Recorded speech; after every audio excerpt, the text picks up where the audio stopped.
Hello students. In the last lecture we have seen what is meant by database and how to connect with the MySQL database and what are the errors that normally occurs when we work with the database. In this lecture we are going to see how to connect with the database, how to create the database, then inserting the data, deleting the data and updation of data.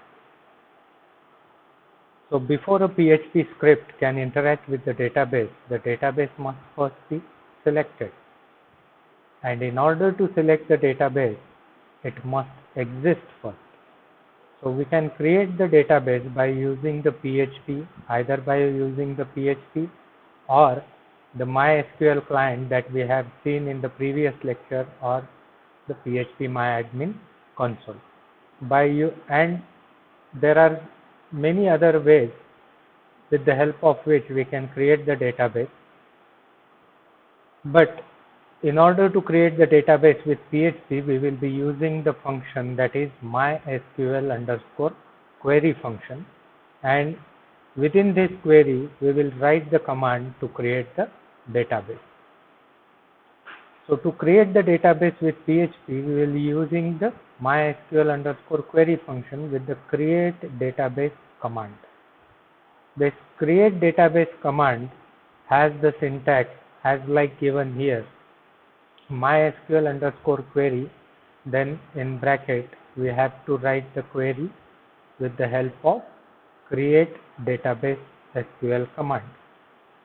So write the create database followed by database name.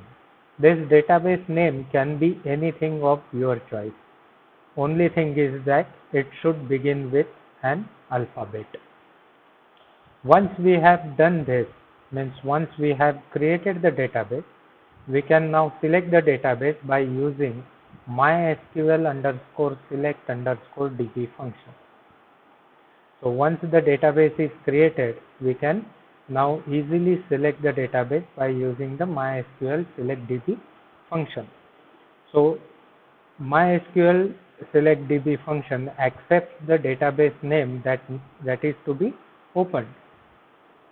Now after creating and selecting the database, in order to interact with that database, we have to first create the tables.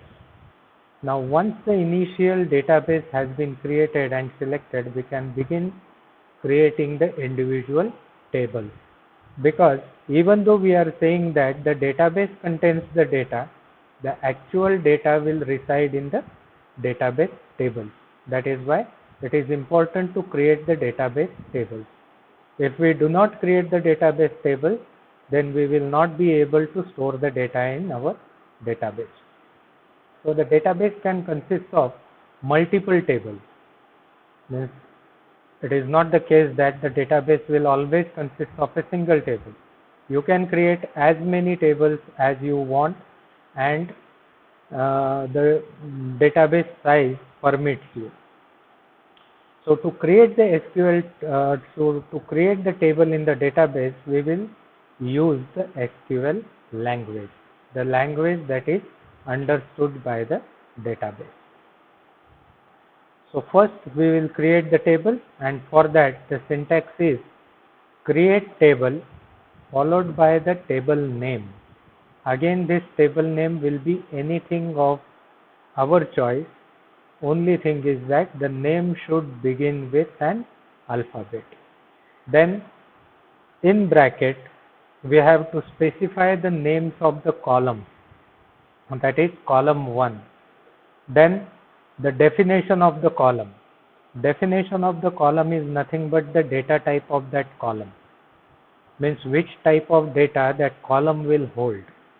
Followed by the second column, followed by the third column, etc. As many columns as you want in your tables. Now, as like given in this syntax, for each column separated by the commas, we must first indicate the column name and then the column type.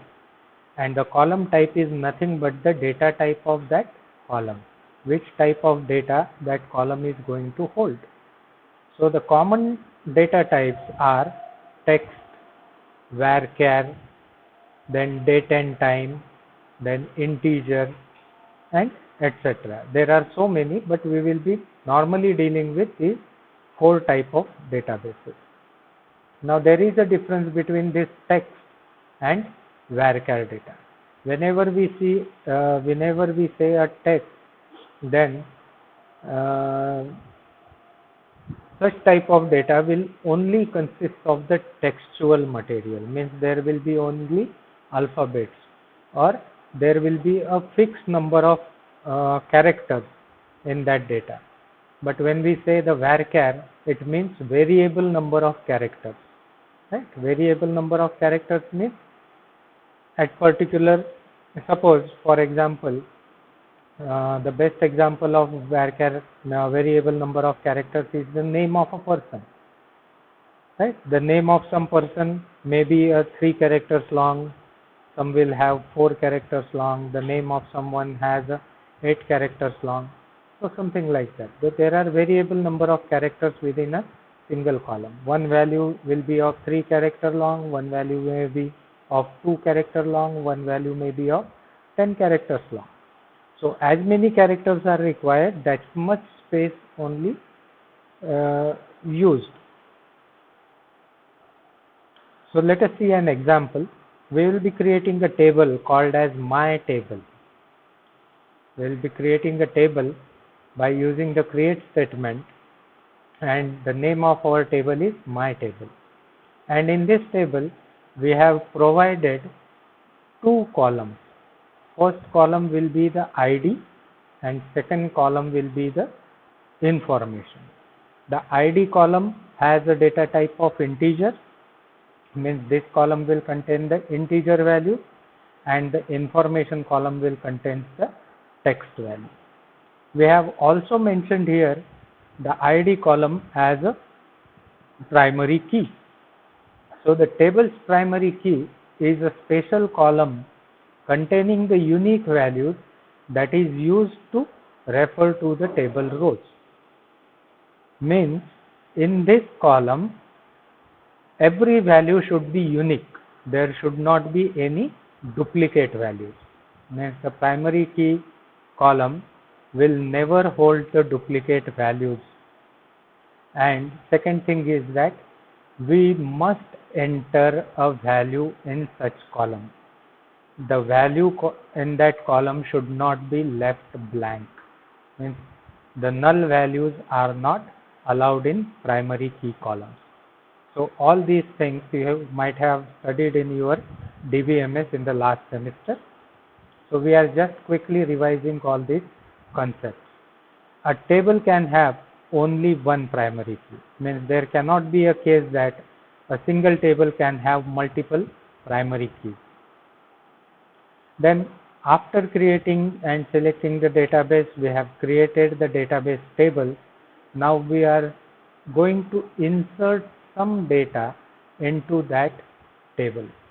We have written the heading here like inserting the data into the database, but actually we are inserting the data into the tables that we just created. So the process of adding the information to a table is similar to the creating one, but the SQL query is different. We will be using a separate SQL query, the different SQL query for inserting the data or inserting the record into the table. To insert the record, we use the insert SQL statement by using any of the following model.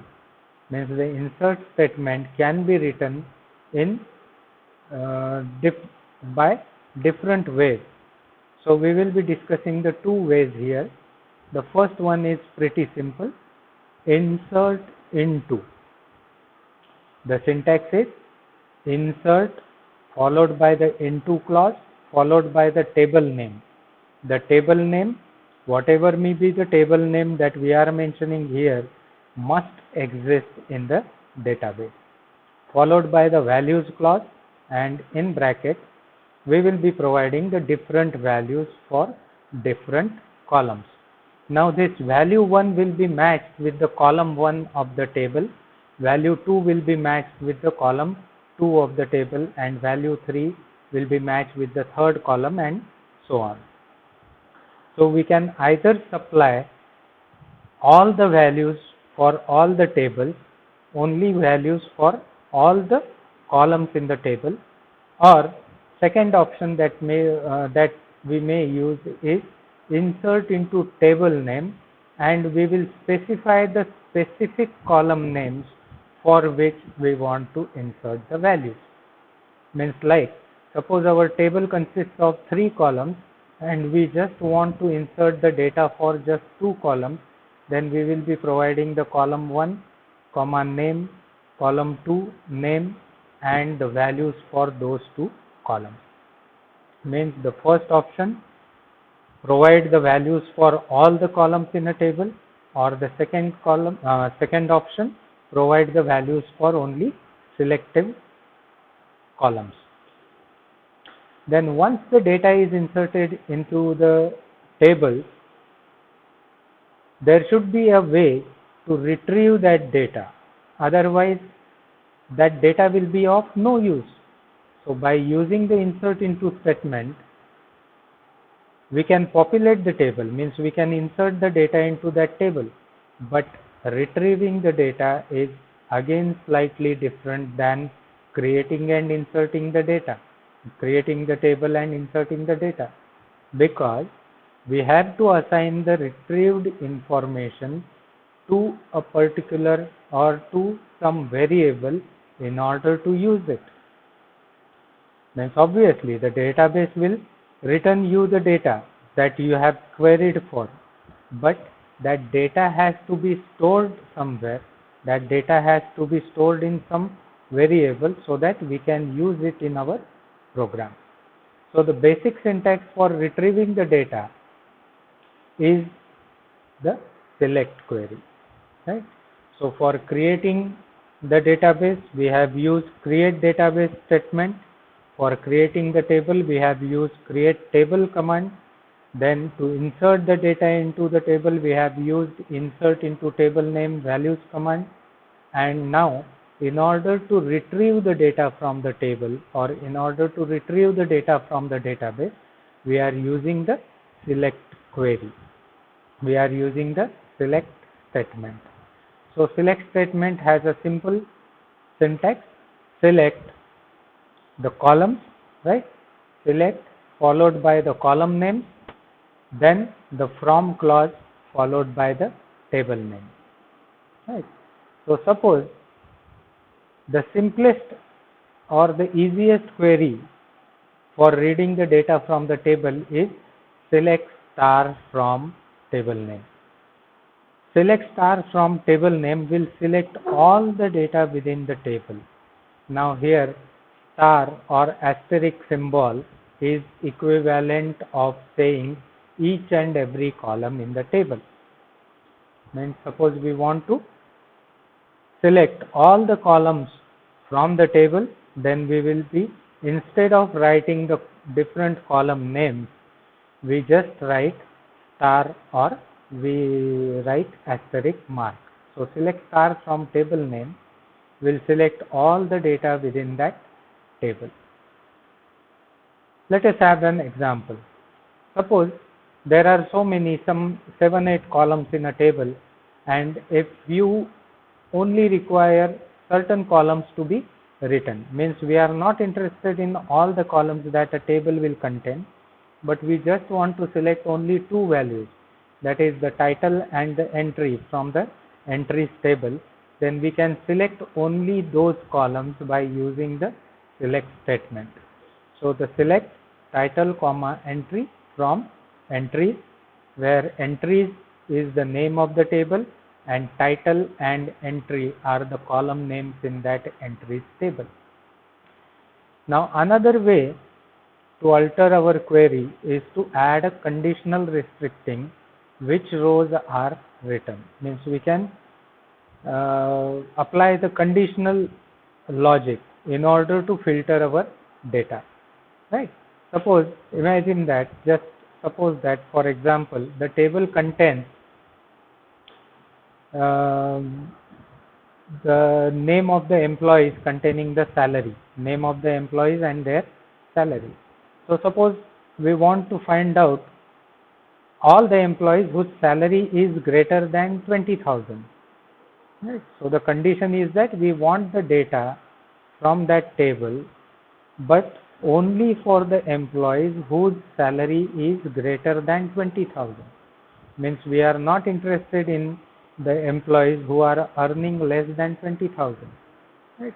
So in such cases, we can use the conditional restricting by using the where clause in query. So select star from user where, for example, first name is equal to Larry. Means it will return all the entries where the first name value is Larry.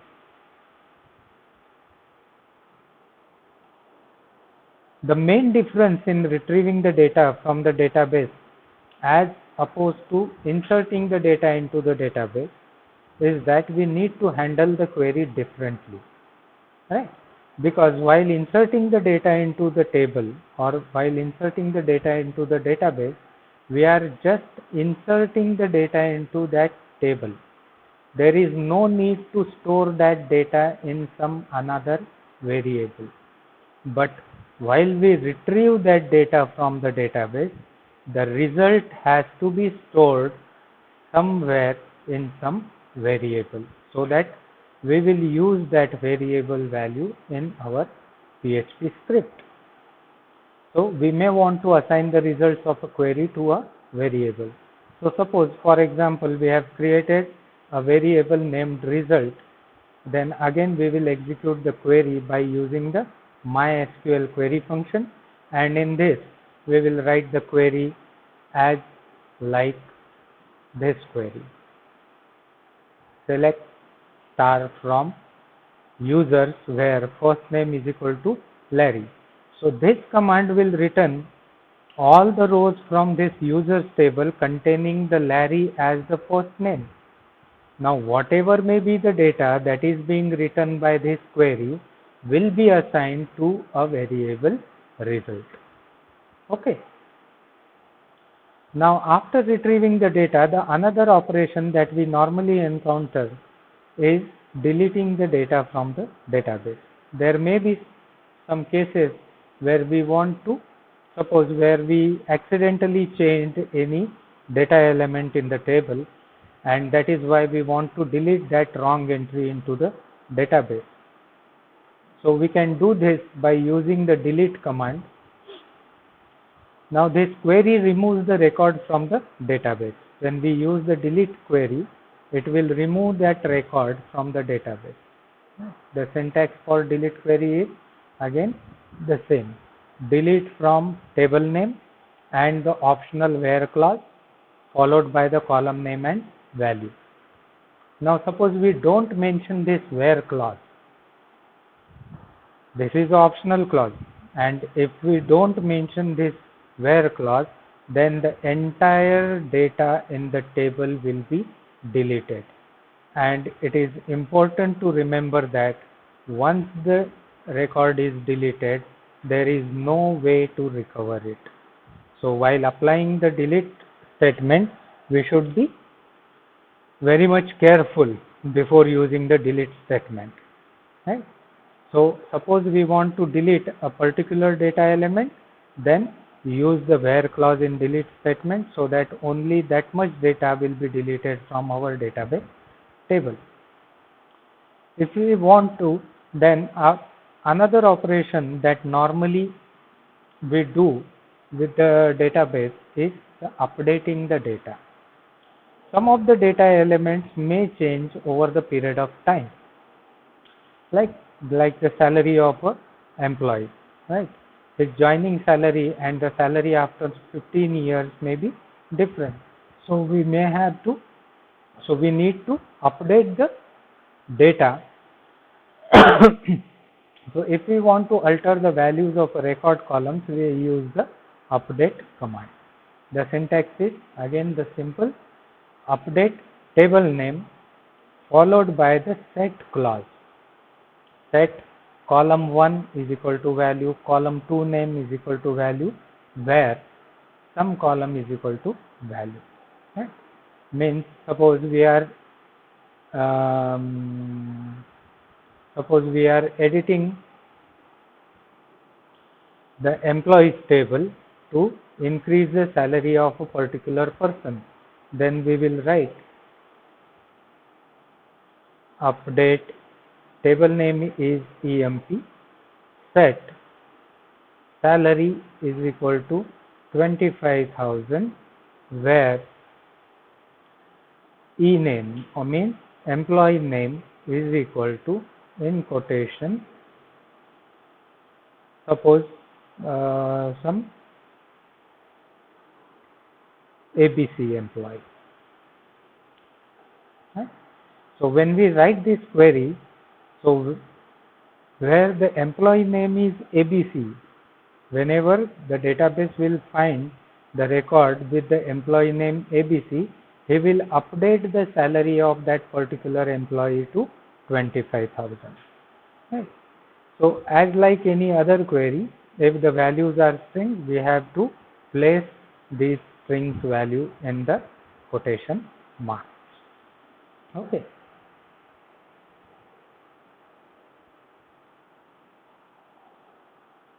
Then for example, again the another example, update users, set first name is equal to, we can update the values of multiple columns based on a certain condition.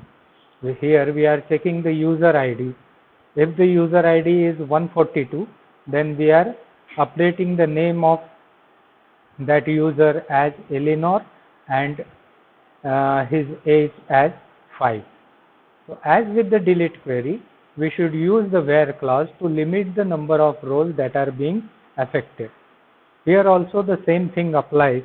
If we don't use the where clause in the update statement, then each and every row in the table will be updated with whatever may be the value that we have provided in the set clause. So that is why we should use the where clause to limit the rows that are being affected. If we don't do this, every record of the database will be updated, like just I said.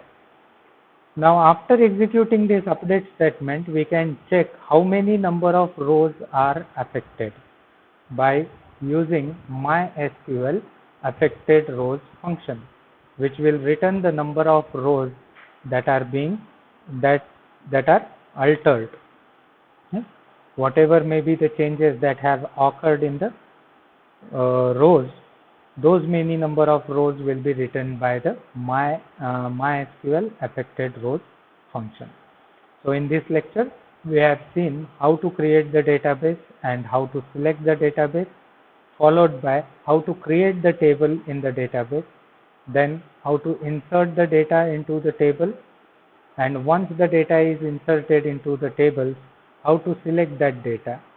And there may be the case that we want to delete some wrong entries into our table. So we have seen the delete statement, and some of the data may changes with over the period of time, and so we have also seen how to update the data in database or in particular database tables. Okay. Thank you.